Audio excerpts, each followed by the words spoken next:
All right, so I got my handles made, and I'm gonna attach it to one of my mugs. If you follow Mr. Teapots on Instagram, you've probably seen these mugs. These are my lava mugs, but I'm gonna attach a handle to one. I always score my handles on. There's some people who don't score, and I just think that's risky. Okay, but because I have the slip up here, this thick slip, I'm not going to score that part, but I am going to score my handle. Okay, so I got the handle that I made earlier.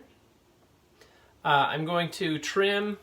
If you look at the back end of this, see I have this little scoop, so I'm going to trim some of that little scoop off just with a fettling knife. Okay, and then same thing where I pinched it up here at the top.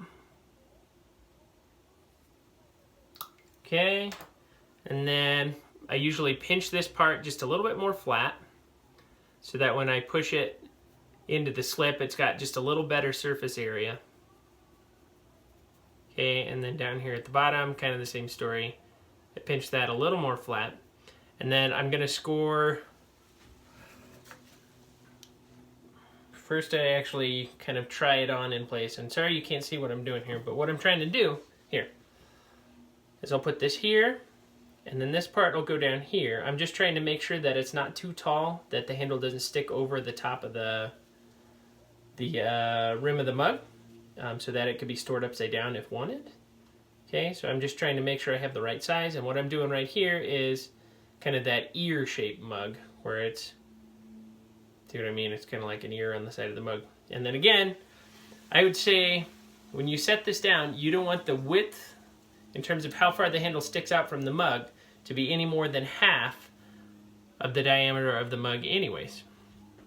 Okay, so I'm gonna set it down here so I can see it better. And curl that around. It's just a little bit longer than I want, so I'm gonna trim a little bit more off. I'm doing 1/2 inch at the most. And then I pinch that flat again. Let's try that. Curl it around. Good. Okay, so I'm gonna score right here. This is where the mug, or the handle's gonna attach to the mug, kind of closer to the bottom. And then I'm also gonna score up here, so that when I stick this into that globby slip, it can kind of fill in those holes. And it's better than nothing, I think. But I always tell my students, score it on, so you have a better chance of it staying in place. Okay. Turn my mug sideways. I'm going to set that down. Okay, to make sure. And again, sorry you can't see what I'm doing here. I'm going to pick it up in just 1 second as soon as I can see that my handle is attached properly.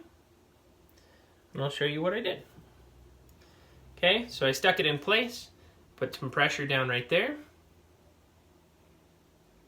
and some pressure down right here. Okay, and then I'll use a clay shaper, and that's one of these. It's like a paintbrush with a rubber tip on it. And I go around and smooth out my connection points. Kind of blend them in a little bit. And then once it's glazed, it makes that extra sturdy. So, piece of advice, after you have made and attached your handles, I would not pick this up by its handle until after it has been glaze fired.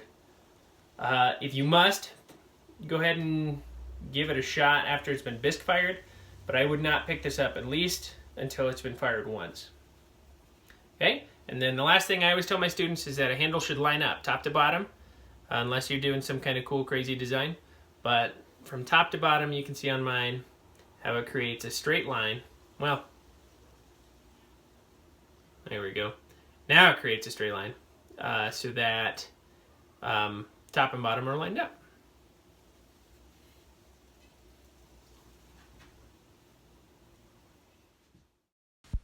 Thanks so much for watching part B on how to make a handle. If you have any questions, feel free to leave those in the comments section below. Don't forget to follow Rocky Mountain Clay and Mr. Teapots on Instagram and tag your work using our clay with #Rocky Mountain Clay.